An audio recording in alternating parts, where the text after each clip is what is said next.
Welcome back नाज़रीन। और programme के इस सेगमेंट में हमारे साथ मौजूद हैं पाकिस्तान के वज़ीर ख़ारजा जनाब शाह महमूद कुरैशी साहब। बहुत शुक्रिया वज़ीर ख़ारजा साहब प्रोग्राम में शिरकत करने का। पहले थोड़ी बात कर लें आज के पाकिस्तान डेमोक्रेटिक मूवमेंट के जलसे की। आपकी होम पिच के ऊपर जलसा हुआ, हुकूमत की इस हवाले से स्ट्रेटजी क्या थी? जलसा होने देना था या नहीं होने देना था? और क्या बिलाखिर ये हुकूमती कन्फ्यूजन की वजह से पीडीएम का जो जलसा है उनके एडवांटेज में गया? देखिए अशरफ साहब, मेरी राय तो बड़ी क्लियर थी पहले दिन से। जब गुजरांवाला का जलसा पहला होने वाला था तो मशावरत हुई और मैंने अपने दोस्तों से यही सियासी मशावरत की और अपनी क़यादत से भी यही कहा कि जलसा होने दें, कुछ फर्क नहीं पड़ता। और आपने देखा गुजरांवाला का जलसा हुआ, क्या हुआ? इतना बेरब्त जलसा था। एक जमात का कारकुन दूसरे कायद को सुनने के लिए तैयार नहीं था। हत्ता के नौबत यहां तक आई जब मौलाना खड़े हुए तकरीर के लिए तो पिंडाल खाली हो चुका था।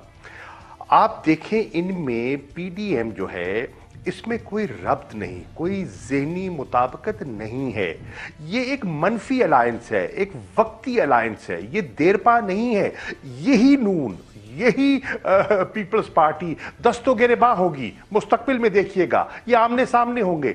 इस वक्त ये खाइफ हैं और इनके मफादात हैं जिन्होंने इनको जोड़ा हुआ है, नंबर एक। नंबर दो, जहां तक मुल्तान का ताल्लुक है, मेरी राय में कासिम बाग में जलसा होने देना चाहिए था और इनकी कलाई खुल जाती, नजर आ जाता कि कितने लोग पिंडाल में जमा होते हैं। घंटा घर चौक जहां जलसा किया है, मेरा तो घर है, मैं तो जानता हूं, रोज वहां से गुजरता हूं। छोटी सी तंग जगह है, उसमें चंद हजार लोग जमा कर लेने और कह देना कि एक बहुत बड़ा कामयाब जलसा है, ये तो हकायक के बरक्स है। बिल्कुल कोई बड़ा जलसा नहीं था। मैं समझता हूं कि बिल्कुल रुकावटों की कोई जरूरत नहीं थी। मेरी आज कल भी ये राय थी, आज भी है और कल भी मेरा मशवरा ये होगा कि सियासी अमल को जारी रहना चाहिए। सियासी अमल इंतजामी तरीकों से आप हल, सियासी मसाइल का सियासी हल निकलता है और निकलना चाहिए। लोग बहुत समझदार हैं, हमें अंदाजा नहीं है कि लोग बारीकियों तक जाते हैं और लोग बात की तह तक पहुंचते हैं। लोग आते भी हैं, सुनते भी हैं, लेकिन अपनी राय खुद कायम करते हैं। इस वक्त लोगों में यह तासुर आम है कि ये लोगों की जानों से खेल रहे हैं। जब मुल्क में 8.5% पॉजिटिविटी रेट चल रहा हो तो इस किस्म के भाई जलसे जरूर कीजिए। जलसे माजी में भी होते रहे, आइंदा भी होते रहेंगे, लेकिन वक्ती तौर पर इस सेकंड वेव का मुकाबला करने के लिए कौमी तावन दरकार है। और हुकूमत ने इनसे यही दरखास्त की थी कि वक्ती तौर पर आप ठहर जाइए और उसके बाद जब हालात नॉर्मल आए हों आप जरूर जलसे कीजिए। पहले आपने देखा कि यही राग अलापते थे कि स्ट्रिक्ट लॉकडाउन, आज वो कहते हैं कि कोविड-19 जिस पे पूरी दुनिया फिक्रमंद है, दुनिया की मईशत को उसने हिला के रख दिया है, वो कहते हैं कोविड-19 की तो अहमियत ही नहीं है और हमने तो किसी और चीज का मुकाबला करना है। बिल्कुल ठीक है। किसका मुकाबला करना है? किसी का नहीं, अपने मफादात का दिफा करना है और कुछ नहीं करना। बिल्कुल ठीक है। शाह महमूद कुरैशी साहब, आप सीनियर तरीन रहनुमा हैं पाकिस्तान तहरीक इंसाफ के। वजीर आजम ने भी एक अपने इंटरव्यू में यही कहा था कि आपकी काबीना के कुछ लोग वुज़रा घबरा जाते हैं। आप भी कह रहे हैं जलसा होने देना चाहिए था। तो भाई कौन लोग हैं जो ये रोकने की कोशिश कर रहे थे? और खुर्शीद शाह साहब ने भी आज का शुक्रिया अदा किया हुकूमत का, दीगर लीडरान ने भी हुकूमती इकदाम जो रोकने के उनका शुक्रिया अदा किया कि जलसे को जितनी पब्लिसिटी आपने रोकने के इकदाम से की, जो 2 घंटे का जलसा था वो 6 दिन आपने जलसे को उस पर कवरेज दी, हाइप दी। तो ये किस किस्म के एडवाइजर्स थे जिन्होंने ये फैसला किया था? मेरे भाई, आपने दुरुस्त कहा, मैं आपसे इत्तफाक कर रहा हूं कि इस जलसे को बिला वजह हाइप दी गई। इस जलसे में कुछ नहीं रखा था। इनका बयानिया जो है वो लोग सुन चुके हैं, कोई नई बात कहने को नहीं है। और आप देख रहे हैं कि लोग इनकी बात पर ज्यादा, इस बात को ज्यादा अहमियत नहीं दे रहे। लोगों के इल्म में है कि मुल्क की जरूरियात क्या हैं, लोग जानते हैं मईशत की जरूरत क्या है। मईशत इस्तेहकाम चाहती है। लोग जानते हैं कि खित्ते के हालात क्या हैं। वो है जो खित्ते के हालात हैं, पाकिस्तान का शहरी बाशऊर है और वो समझता है कि सियासी बेयकीनी पाकिस्तान के मफाद में नहीं है, ना मईशत के मफाद में है, ना इंसानी जानों के मफाद में है, ना खित्ते के अमन और इस्तेहकाम के मफाद में है। तो लोगों के शऊर को हमें उन पर एतमाद होना चाहिए था और होना चाहिए। मेरी राय में ये जिसने भी फैसला किया ये एक ओवर रिएक्शन था, इसकी कोई जरूरत नहीं थी। अगर कासिम बाग में जलसा होने दिया जाता तो ये पिंडाल आपको और आपके कैमरे दिखाते, खाली पिंडाल दिखाते और इनकी कलाई खुल जानी थी। ये तो इनको बिला वजह हाइप मौका मिल गया और तंग जगह पे इन्होंने तकरीरें कर दी जो नई बात नहीं थी, वही घिसी पटी बातें जो पहले कर चुके हैं दोहरा दी। ठीक है, आप कह रहे हैं घिसी पिटी बातें, इखलाक से गिरी हुई की, राइट। अच्छा, मैं गिरी हुई बातें की, उन पे भी थोड़ा आते, लेकिन एक नई चीज भी थी आज के जलसे में, और वो आसफा भुट्टो जरदारी की पाकिस्तानी सियासत में एंट्री, और वो भी मुल्तान से, आपके अपने शहर से, आपकी अपनी कॉन्स्टिट्यूएंसी से। आसफा की आज की जो लॉन्चिंग है, और ख़ास तौर पे जब वो गाड़ी में आ रही थी, विक्ट्री साइन उन्होंने बनाया, बैरियर सारे आज यौम तासीस पाकिस्तान पीपल्स पार्टी का जो लगाए गए थे वो गिराए गए, तो अच्छी लॉन्चिंग दी गई है आसफा भुट्टो को आज हुकूमत की तरफ से, ख़ास तौर पे पंजाब हुकूमत और जिन लोगों ने वो बैरियर्स लगाए थे, और फिर आसफा को विक्ट्री साइन बना के एक हिस्टोरिक लॉन्चिंग का मौका दिया गया। देखिए, इसको आप हिस्टोरिक कह सकते हैं। देखिए, उन्होंने पहले कह दिया था, क्योंकि बिलावल कोविड पॉजिटिव हो गए थे, वो आ नहीं सकते थे, तो उन्होंने अपनी बहन से दरखास्त, आए बिस्मिल्लाह, आए खिताब करें, कोई ऐसी बात नहीं है। तो उनसे क्या हो गया? ऐसी लॉन्चिंग तो बिलावल की 4 मरतबा हो चुकी है। लॉन्च करते हैं, टेक ऑफ करते हैं, क्रैश लैंड करते हैं, फिर लॉन्च होता है, फिर क्रैश लैंड करते हैं, तो क्या फर्क पड़ता है? ये देखें, सियासत में ये चीजें होती रहती हैं। सियासत में एक नई जनरेशन को आने का मौका मिलना चाहिए, आए, जरूर बात करें। अगर उनकी बात में कोई वजन होगा, लोग सुनेंगे। अगर उनकी बात बेमानी होगी और उनका माजी लोगों को भूला नहीं है, तो वो भी सामने आ जाएगा। लोगों पर एतमाद होना चाहिए। मैं समझता हूं कि लोग तराजू में रख के तोलना जानते हैं, लोगों की असलियत पहचानते हैं कि कौन कहां से बात कर रहा है और उसका माजी क्या है। शामीम कुरैशी साहब, आप एक इंतहाई मंज एक्सपीरियंस पाकिस्तान के सियासतदान हैं, और मुल्तान जैसा शहर जिसने इस मुल्क को वज़ीर आज़म भी दिए, वज़ीर ख़ारजा दिए, बड़े बड़े सियासतदान दिए, वहाँ साबिक़ वज़ीर आज़म यूसुफ रज़ा गिलानी ने उन सब मुल्तान की कंट्रीब्यूशंस का जिक्र नहीं किया, लेकिन आपका नाम उन्होंने नहीं लिया। इसकी आपके ख्याल में क्या वजह थी? ये उनकी मेहरबानी है। देखिए, मेरा और उनका हम साथ भी रहे, और हमने सियासी मैदान में एक दूसरे का मुकाबला भी किया, और कई जनरेशन से करते चले आ रहे हैं, कोई नई बात नहीं है। लेकिन मैंने भी हमेशा कोशिश की है कि इखलाक के दायरे के अंदर रह के बात करूं, और वो भी इखलाक के दायरे के अंदर रहते हुए बात करते हैं, जो अच्छी बात है। हमारी एक अपनी रवादारी है, हम उस रवादारी का पास करते हैं। अच्छा शामीम कुरैशी साहब, आपकी कंट्रीब्यूशंस भी हैं, और रेमंड डेविस के इशू पे आपने एक प्रिंसिपल स्टैंड लिया था, और शायद उन चंद आप पाकिस्तानी सियासतदानों में से हैं जिन्होंने एक प्रिंसिपल इशू पे इस्तीफ़ा भी दिया था। और आज आपका जिक्र ही बतौर वज़ीर ख़ारजा नहीं था, बाकी सबका उन्होंने जिक्र किया यूसुफ रज़ा गिलानी साहब ने। ये डोमेस्टिक पॉलिटिक्स है, मुल्तान में आप थ्रेट है उनके लिए, जो, और गिलानी साहब खुद भी काफ़ी वसी दिल रखते हैं, वज़ादार आदमी हैं। ये आप एक्सपेक्ट कर रहे थे उनसे कि ऐसा वो करेंगे? देखिए, वो जिक्र करें ना करें, बेमानी है, मेरे लिए बेमानी है। मुझे फर्क नहीं पड़ता। देखिए, लोग सब चीजों को जानते हैं। मुल्तान के लोग हमें अच्छी तरह जानते हैं, मेरा माजी भी जानते हैं, उनका माजी भी जानते हैं, मेरे हाल से भी वाकिफ है, उनके हाल से भी वाकिफ है। तो ये बेमानी है। लोगों अपनी राय कायम करने का लोगों को मौका मिलना चाहिए। जिक्र वो नहीं है कि एक तकरीर में क्या है, जिक्र वो है कि आम महफिलों में बैठक में बैठकर किसकी अमानत, किसकी दयानत की कौन क्या बात करता है, इसका जिक्र होता है। राइट। अच्छा फॉरेन मिनिस्टर साहब, कुछ बात करते हैं। आपने जिक्र किया कि पाकिस्तान के शहरी बहुत बाशऊर हैं, और रीजनल सिचुएशन का भी आपने जिक्र किया।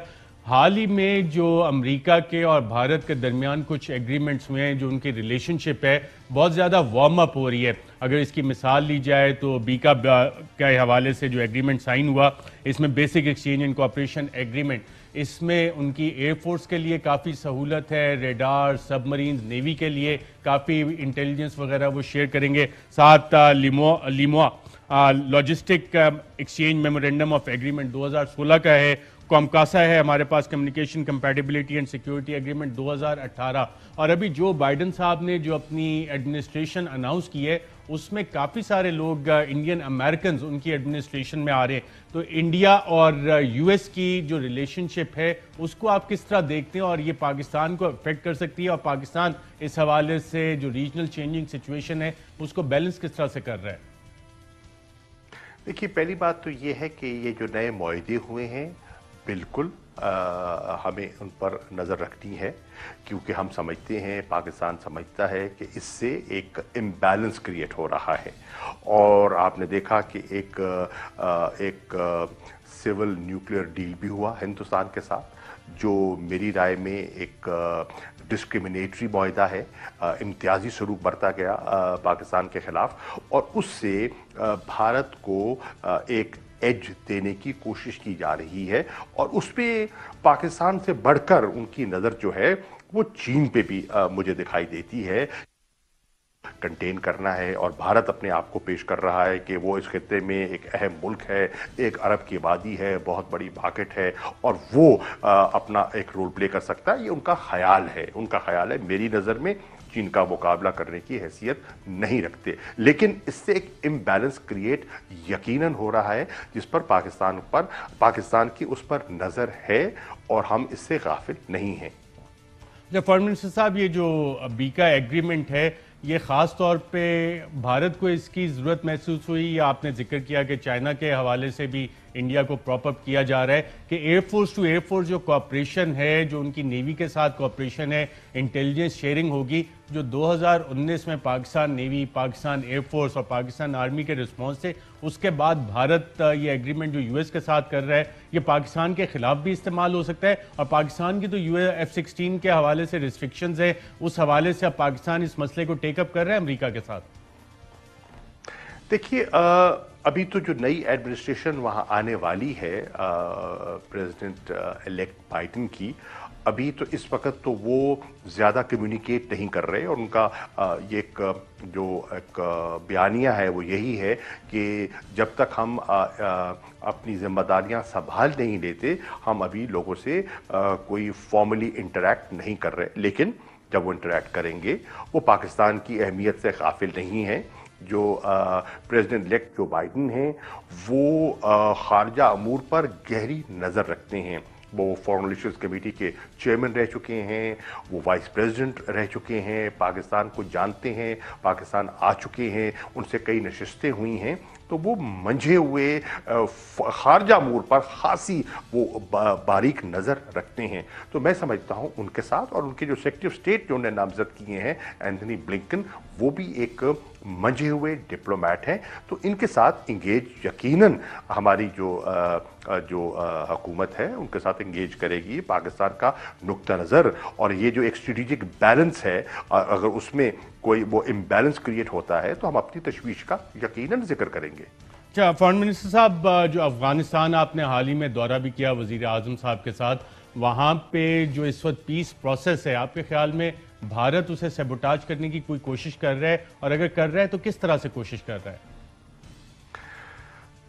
अरशद शीर साहब, मेरी नज़र में भारत एक स्पॉइलर का किरदार अदा कर सकता है, और मैं कहूँगा, कहने की जसारत कर रहा हूँ, कर रहा है। भारत चाहता है, उनकी ख्वाहिश है कि एक टू फ्रंट सिचुएशन कायम रहे। उसको इसमें अपने लिए एक एडवांटेज दिखाई देता है। पाकिस्तान की ख्वाहिश है कि अफगानिस्तान में अमन हो, इस्तेहकाम हो। अगर अफगानिस्तान में अमन होता है तो हमें उसमें अपना मफाद दिखाई देता है, क्योंकि अफगानिस्तान के जो अदम इस्तेहकाम है या वहाँ बिगाड़ है, उससे हम मुतासिर होते हैं। देखिए, आज भी भारत में तो कोई अफगानी नहीं है। आज भी तकरीबन 30 लाख के करीब अफगान शहरी जो हैं पाकिस्तान में रिहाइश पजीर हैं, रेफ्यूजीज़ हैं।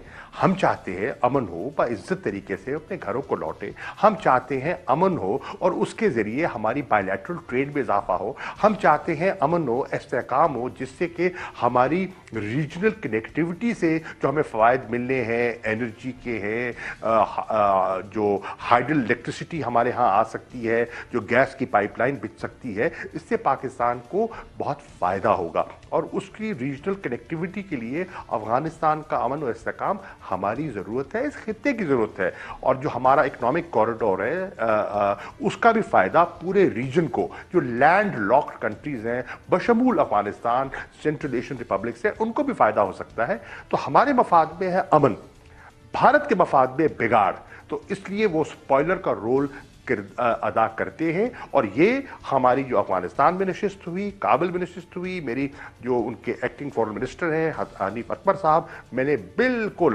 दो टोक अल्फाज में कहा कि उन्हें स्पॉयलर्स पर नज़र रखनी चाहिए, और मेरी नज़र में भारत एक स्पॉयलर है।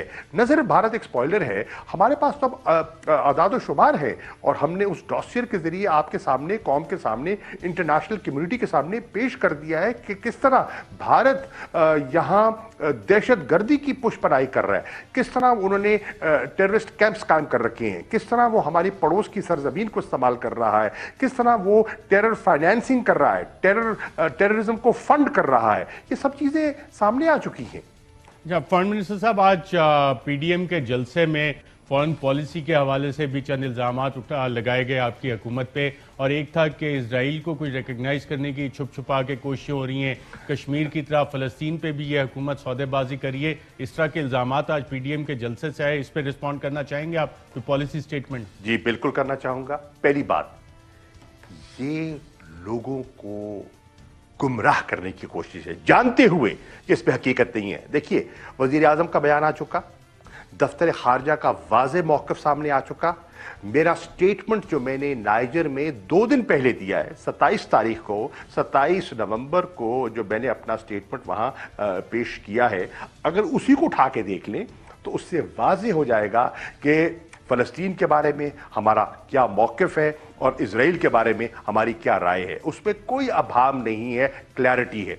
इसी तरह ये अंदाज़ा नहीं लगाते कि ये अपनी सियासत में इतने महव हो चुके हैं और अपने मफादात के इतने ग़ुलाम हो चुके हैं कि ये तमीज़ नहीं कर पाते कि क्या हुकूमत को नुकसान पहुंचाना मकसूद है या रियासत पाकिस्तान को। ये अपने ही बयानिए से हिंदुस्तान की ज़बान बोलना शुरू कर देते हैं। हिंदुस्तान का ये मौक़िफ़ रहा है, पाकिस्तान का मौक़िफ़ बड़ा वाज़े है। पाकिस्तान का मौक़िफ़ अगर आप जानना चाहते हैं तो ये जो अभी आपने देखा कि अभी इजलास शुरू नहीं हुआ था तो वहाँ हिंदुस्तान से खबर आनी शुरू हो गई कि OIC के एजेंडे पे कश्मीर का जिक्र ही नहीं है, कश्मीर एजेंडे पे नहीं है।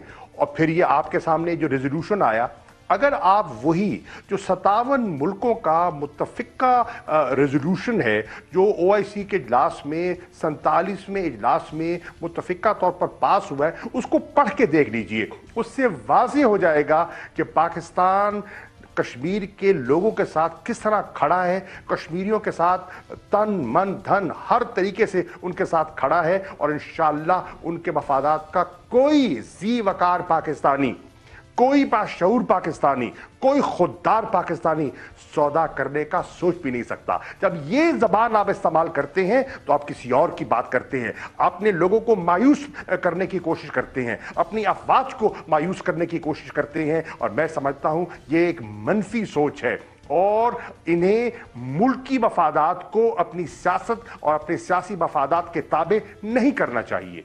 अच्छा, फॉरेन मिनिस्टर साहब, आपकी मुलाकात यूएई की स्टेट मिनिस्टर के साथ भी हुई, और तस्वीर से तो हमें अंदाज़ा हो रहा था कि आपने पाकिस्तानी वर्कर्स के वीज़े का इशू जो है बड़ा पैशनेटली इस मीटिंग में रेज़ किया। तो रिस्पांस क्या आया कि किस वजह से पाकिस्तानी नए वर्क वीज़ाज़ पे रिस्ट्रिक्शंस लगी हुई हैं, और पाकिस्तान उन 12-13 ममालिक की कैटेगरी में है जिसमें कि इराक भी है, ईरान, टर्की, सीरिया, अफगानिस्तान? आपने दुरुस्त फरमाया।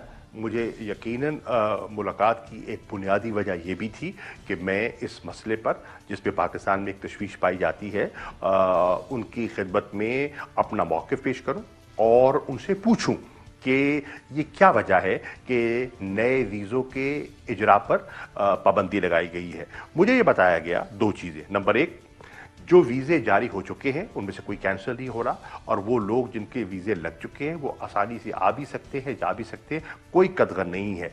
नए वीज़ों पर वक्ती तौर पर पाबंदी लगाई गई है और नए प्रोटोकॉल्स डेवलप किए जा रहे हैं, और जैसे प्रोटोकॉल डेवलप हो जाएगा तो ये आर्जी पाबंदी ख़त्म हो जाएगी। मैंने वजूहात की मालूम करने की कोशिश की, उनके इल्म में न था। मैंने उनसे गुजारिश की کہ جیسے وہ واپس تشریف لے جاتی ہیں تو یہ حکام سے پاکستان کا نقطہ نظر ان کی خدمت میں پیش کرے، اپنا وزیر خارجہ سے بھی بات کرے، دیگر حکام سے بھی بات کرے اور اس مسئلے کو جلد از جلد دور کریں، کیونکہ ہمارے یو اے ای کے ساتھ تاریخی اور بہت اچھے تعلقات ہیں، اور جو پاکستان کے مخالف ہیں وہ آئے دن کوئی نہ کوئی رخنہ تلاش کرنے کی کوشش کرتے ہیں اور ہمارے اندر جسے کہتے ہیں نا کنفیوژن پیدا کرنے کی کوشش کرتے ہیں اور ہمارے تعلقات کو زخم پہنچانے کی کوشش کرتے ہیں۔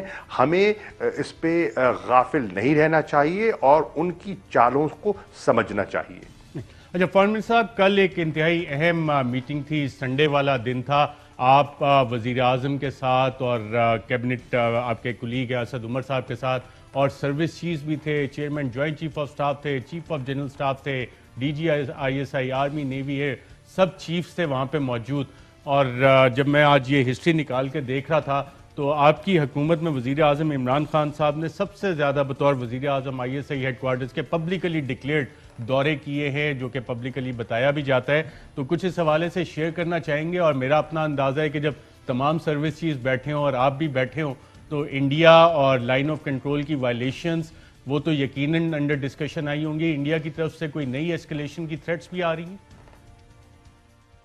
دیکھیے، ہم بارہا کہہ چکے ہیں، اقوام متحدہ سے کہہ چکے ہیں، سیکریٹری جنرل اقوام متحدہ کو باور کرا چکے ہیں، میں اس مسئلے پر ریکارڈ کے لیے تقریباً سیکریٹری جنرل اقوام متحدہ اور سیکیورٹی کونسل کے صدر کو 13 خط، ریکارڈ کی بات کر رہا ہوں، 13 خطوط لکھ چکا ہوں، اور اس پہ میرا ہر خط میں جہاں اور باتیں ہیں وہاں یہ بھی ذکر ہے کہ ہندوستان بہانے تلاش کر رہا ہے، وہ مقبوضہ کشمیر کی بگڑتی ہوئی صورتحال سے اور وہاں جو اس وقت اقلیتوں میں بے چینی ہے اس سے توجہ ہٹانے کے لیے وہ کوئی نہ کوئی فالس فلیگ آپریشن کی آڑ میں تاک میں بیٹھا ہے۔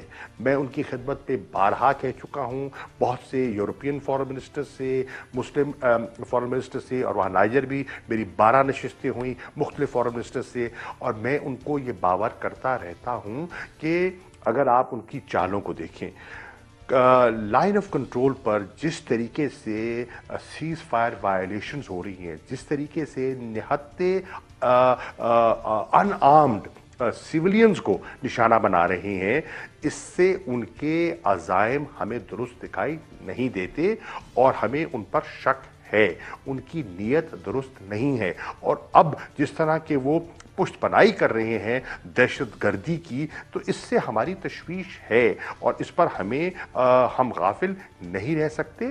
ہم نے انٹرنیشنل کمیونٹی کو بھی باور کیا ہے اور پاکستانی قوم کو بھی ہرگز تیار رہنا چاہیے۔ ایک مکار، ایک چلاک ہمارا پڑوسی ہے جو ہمارے مفادات کو نقصانات پہنچا سکتا ہے، اور کئی دفعہ وہ اپنے قوم کے اندر، پاکستان کے اندر لوگوں میں اتنی کنفیوژن پیدا کرتا ہے کہ کئی دفعہ ہمارے اپنے لوگ ان کے ہم کلام ہو جاتے ہیں۔ اچھا فارن منسٹر صاحب، کل کی میٹنگ کے حوالے سے ایک تو انٹرنیشنل افیئرز ہو گئے، ڈومیسٹک سیکیورٹی سچویشن بھی ڈسکس ہوئی، اور جلد سے جلوس جو ہیں وہ پولیٹیکل انسٹیبلٹی کیسے کریں، یہ بھی زیر بحث آیا پوائنٹ؟ نہیں، داخلی سیاست پر کوئی بات نہیں ہوئی اور نہ ہی وہ موضوع تھا۔ Right, foreign minister Shah Mahmood Qureshi صاحب پروگرام کے سیگمنٹ میں شرکت کریں۔